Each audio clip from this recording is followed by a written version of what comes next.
नमस्कार, मैं विवेक कुमार। आप देख रहे हैं द नेशन टाइम्स और द नेशन टाइम्स की टीम इस वक्त मौजूद है मॉडर्न ऑटोमोबाइल्स में और आज हमारे साथ हैं इस ऑटोमोबाइल्स के मुख्य प्रबंधक आर के चहल साहब। सर, आपका बहुत बहुत स्वागत है द नेशन टाइम्स पर। धन्यवाद।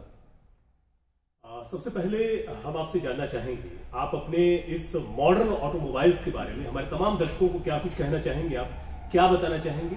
किस प्रकार से जो है यहाँ शुरुआत हुई और कैसे जो है आप तमाम चीजों को देख रहे हैं? मॉडर्न ऑटोमोबाइल 1988 से यहाँ पे कार्यरत है और ये हरियाणा का सबसे पुराना डीलरशिप है और तब से लेके अब तक बहुत सारे बदलाव आए हैं, जो परिवर्तन हुआ ऑटोमोबाइल इंडस्ट्री में। कभी हम 8 गाड़ी बेचते थे, फिर कभी 400 भी हुआ है।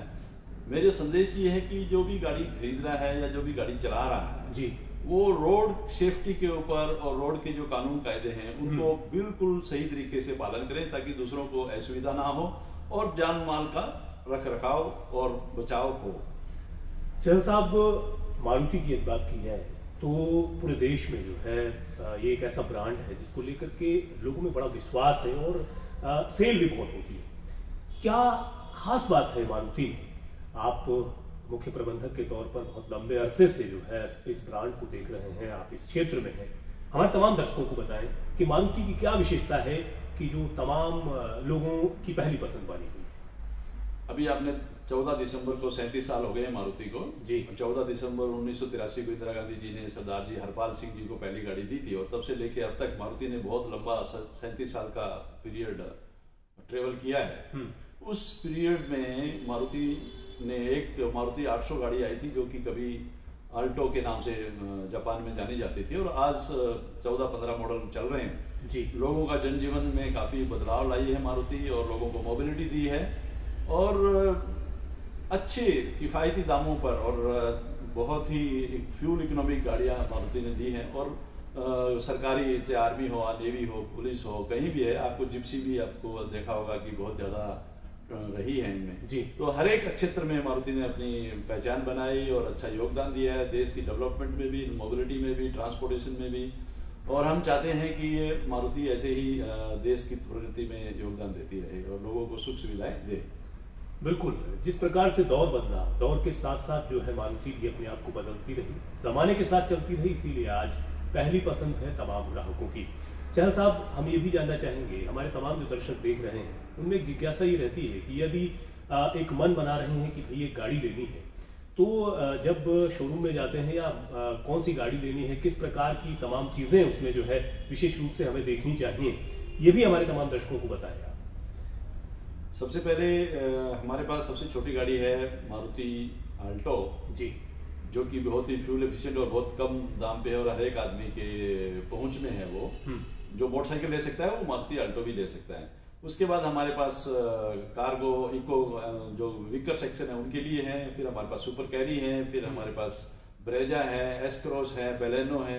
हर फील्ड की हर एक रेंज की गाड़ी अवेलेबल है जी। मिडिल क्लास के लिए और गरीब तबके के लिए, हर क्षेत्र के लिए हमारे पास गाड़ी है। बिल्कुल, हमें जो जानकारी है वो ये है कि आप जो है यहाँ तो अपना पूरा देते ही हैं, समय पूरा दे रहे हैं, लेकिन इसके साथ साथ जो है सामाजिक कार्यों में भी आप की सहभागिता रहती है।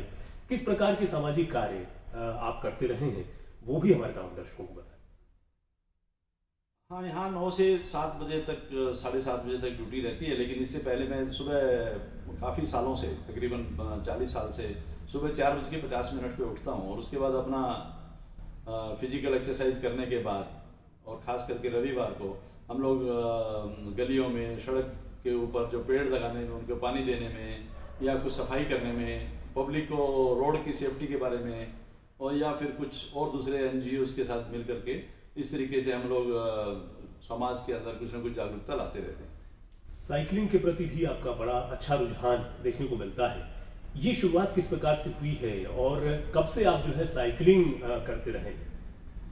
साइकिलिंग पहले से नहीं है, मेरा पिछले 4 साल से है जी। और सारे दिन काम करने के लिए फिजिकल फिटनेस जरूरी है, स्ट्रेस ना हो और अपने आप पे कंट्रोल हो, फिजिकल कंट्रोल हो, तो उसके लिए कुछ ना कुछ एक्सरसाइज करें। पहले क्रॉस कंट्री वगैरह में पार्टिसिपेट करता था मैराथन वगैरह में। लेकिन अब पिछले 4 साल से साइकिलिंग में काफ़ी मेरा इंटरेस्ट रहा है और साइकिलिंग अभी 3 बार मैं सेंचुरी कर चुका हूँ 100 किलोमीटर। और इसका मकसद यही है कि अगर मैं अकेला भी हूँ और दूर भी जाना है, टाइम लगाना है, तो इससे एंडोरेंस बनती है और मेरे फिजिकल फिटनेस को ये काफ़ी हेल्प कर रही है। बिल्कुल। हमारे तमाम दर्शकों को हम बताएं कि आर.के. चहल साहब जो हैं, सेना में इनका बहुत बड़ा अनुभव रहा है। सेना में इन्होंने बहुत सी सेवाएं दी हैं, बाहर भी रहे हैं। तो हम आप तक ये भी जानकारी पहुंचाना चाहेंगे कि आखिर वो अनुभव किस प्रकार से रहे हैं।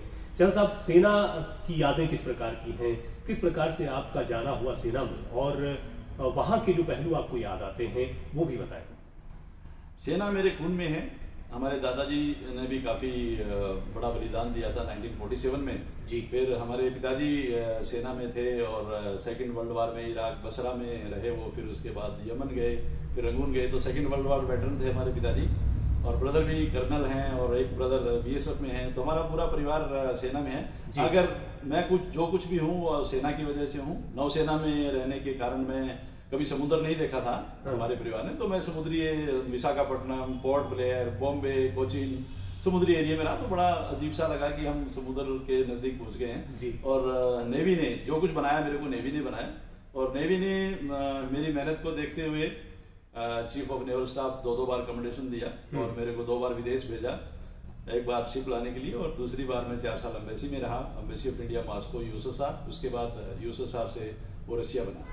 तो वहाँ मेरे को बहुत कुछ सीखने को मिला। मेरा अपना एक्सपोजर्स और नॉलेज इनटेक जो हुआ, आई सैल्यूट इंडियन नेवी। जी। सेना में जाने का सपना युवाओं का खूब होता है और बड़ी कड़ी मेहनत भी करते हैं हमारे युवा।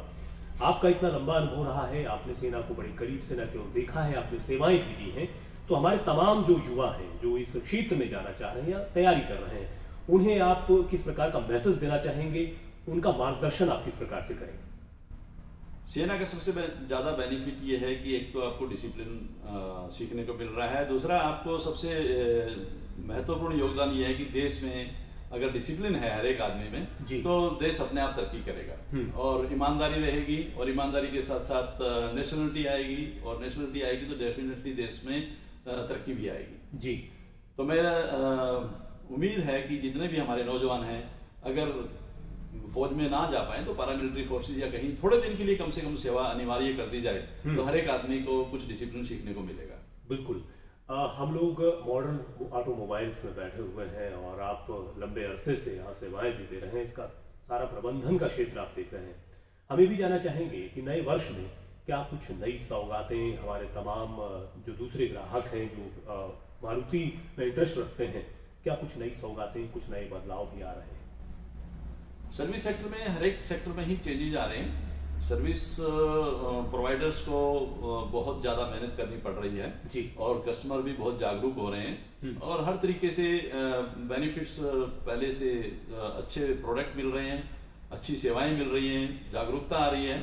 नए वर्ष में पहले तो मैं सब प्रदेशवासियों को और हिसार वासियों को नव वर्ष की शुभकामनाएं देना चाहता हूँ। साथ में ये चाहता हूँ कि हम ज़्यादा रोड सेफ्टी के ऊपर ध्यान दें और जहाँ तक नए सौगात की बात है डेफिनेटली टाइम टू टाइम नए मॉडल्स आते रहते हैं जी। अभी इस हालात में नहीं है कि हम बताएं, लेकिन डेफिनेटली 2 के लगभग तो हमें मॉडल नए मिलेंगे मारुति की तरफ से। बिल्कुल। हम ये भी जानना चाहेंगे कि मारुति को लेकर के जिस प्रकार से हम लोगों ने बात की, आपने कहा कि सड़क सुरक्षा को लेकर के जो है लोग जागरूक नहीं रहे। तमाम जो दर्शक देखने वाले हैं, खासतौर से इसमें यूथ बहुत होते हैं जो कभी कभी देखा जाता है कि सड़क सुरक्षा नियमों का पालन नहीं करते हैं। यूथ को किस प्रकार का मैसेज आपकी तरफ से रहेगा? एक जमाना था जब गाड़ी सिर्फ बुजुर्गों के लिए या प्रौढ़ लोगों के लिए थी, लेकिन अब जो गाड़ी है बच्चों के लिए हो गई है। जो कॉलेज जा रहा है, चाहे फर्स्ट सैलरी से पहले उसके पास गाड़ी होती है, लेकिन उनका टेम्परामेंट भी बड़ा हाई है, तो रोड रेस बहुत हो रही है। जितने भी एक्सीडेंट्स हो रहे हैं ज्यादातर उसमें यूथ इन्वॉल्व होते हैं, ओवरटेकिंग करते हैं। ओवरटेकिंग भी बड़ी डेंजरसली कर रहे हैं, जिससे कि हेड ऑन कोलिजन होता है और काफी पेरेंट्स के बच्चे इसमें जा रहे हैं। खास करके बच्चे जब कॉलेज जा रहे हैं, ग्रुप में हो रहे हैं या कहीं टूरिंग पे जा रहे हैं, तो उस टाइम में ये एक्सीडेंट्स होते हैं। तो मेरी ये रिक्वेस्ट है, पेरेंट्स भी अपने बच्चों को एजुकेट करें और बच्चे काफी समझदार हैं पर थोड़ा सा अपने आप को कंट्रोल करें।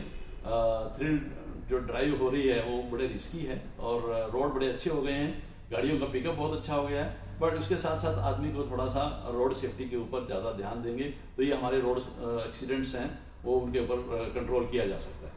चहल साहब, कोरोना के दौर में कितना प्रभावित रहा है आपका ये क्षेत्र ऑटोमोबाइल, और अभी हालांकि हालात पहले से सुधरे हैं, दोबारा से लोगों का रुख जो है ऑटोमोबाइल क्षेत्र की तरफ हुआ है, गाड़ियां खरीदी जा रही हैं, गाड़ियां आ भी रही। जो कोरोना का दौर रहा उसमें कितना प्रभावित रहा ये सेक्टर, वो भी बताएं। कोरोना में सिर्फ ऑटोमोबाइल सेक्टर ही नहीं और देश ही नहीं, पूरा विश्व इसमें प्रभावित रहा है। कुछ यूरोपियन कंट्री तो बहुत ज्यादा प्रभावित रहे हैं। हमारा कृषि प्रधान देश होने के कारण हम लोग इसमें बचे रहे, क्योंकि कृषि सेक्टर किसानों के ऊपर ज्यादा प्रभाव नहीं डाल पाया ये जी। और इससे हम हमारे देश में कोई कृषि के प्रोडक्ट्स के ऊपर कोई इफेक्ट नहीं पड़ा, तो हम इमीडिएटली रिकवर करने की स्थिति में हैं। डेफिनेटली कोरोना ने हमारे क्षेत्र को बहुत ज्यादा बैक फुट पे ला दिया था, बट बड़ी जल्दी जुलाई ऑनवर्ड लगातार रिकवरी हो रही है ऑटोमोबाइल इंडस्ट्री में, और हमें लग रहा है कि अगले साल हमारा ऑटोमोबाइल इंडस्ट्री और ज्यादा रिकवर करेगा। बिल्कुल। आखिर में जो है हमारे तमाम जो दर्शक देख रहे हैं उन्हें आप मॉडर्न ऑटोमोबाइल्स की तरफ से क्या संदेश देना चाहेंगे, क्या मैसेज देना चाहेंगे द नेशन टाइम्स की ओर से? नेशन टाइम्स का मैं आभारी हूँ कि वो हिसार में काफ़ी जागरूकता ला रहे हैं और हर क्षेत्र में जाकर के वो लोगों में प्रचार कर रहे हैं कि लोगों में देशभक्ति और जागरूकता, सामाजिक जागरूकता आए। मेरा सभी से रिक्वेस्ट है कि सब लोग मिल करके हमारे समाज को, हमारे शहर को, हमारे गली मोहल्ले को, हमारी कॉलोनी को अगर हम डेवलप कर लेते हैं और उसमें अच्छा प्रभाव दे करके अच्छी चीज़ें लेके आए तो पूरा संपूर्ण देश अपने आप तरक्की करेगा। तो रिक्वेस्ट है कि सभी लोग बहुत अच्छे से रहना सहना, प्रेम भाव से रहें और देश में कुछ न कुछ योगदान दें। जी, आर.के. चहल साहब, आपको बहुत बहुत शुक्रिया द नेशन टाइम्स के साथ बातचीत करने के लिए। Thank you. नेशनल टाइम्स जिस तरीके से जागरूक कर रहा है, उम्मीद है ये बहुत अच्छा करे अगले साल, और नववर्ष 2021 नेशनल टाइम्स के लिए और हमारे शहरवासियों के लिए बहुत शुभकामनाएं। बहुत बहुत शुक्रिया आपका। द नेशन टाइम्स की टीम इस वक्त मौजूद थी। हम लोग बातचीत कर रहे थे आर.के. चहल साहब से, जो मॉडर्न ऑटोमोबाइल के मुख्य प्रबंधक के तौर पर अपनी सेवाएं दे रहे हैं। जिस प्रकार की उन्होंने जानकारियां दी हैं ऑटोमोबाइल्स को लेकर के, और खासतौर से युवाओं को मैसेज दिया, और सेना में जब रहे उसका जो अनुभव रहा वो भी आपसे साझा किया है, युवाओं को प्रेरित भी किया है कि किस प्रकार से वो सेना में आकर के अनुशासन प्रियता के साथ आगे बढ़ सकते हैं, जीवन में एक बड़ा बदलाव ला सकते हैं। हमें उम्मीद है कि आपको ये जो बातचीत हमारी है वो पसंद आएगी और आप जो है ये अनुभव अपने दोस्तों में भी साझा करेंगे। तो लगातार बने रहिए द नेशन टाइम्स के साथ। यहाँ पर इसी प्रकार से आपको जानकारियां हम देते रहेंगे। ये सिलसिला लगातार जारी रहेगा। बहुत बहुत शुक्रिया आप तमाम दोस्तों का हमारे साथ जुड़ने के लिए। नमस्कार।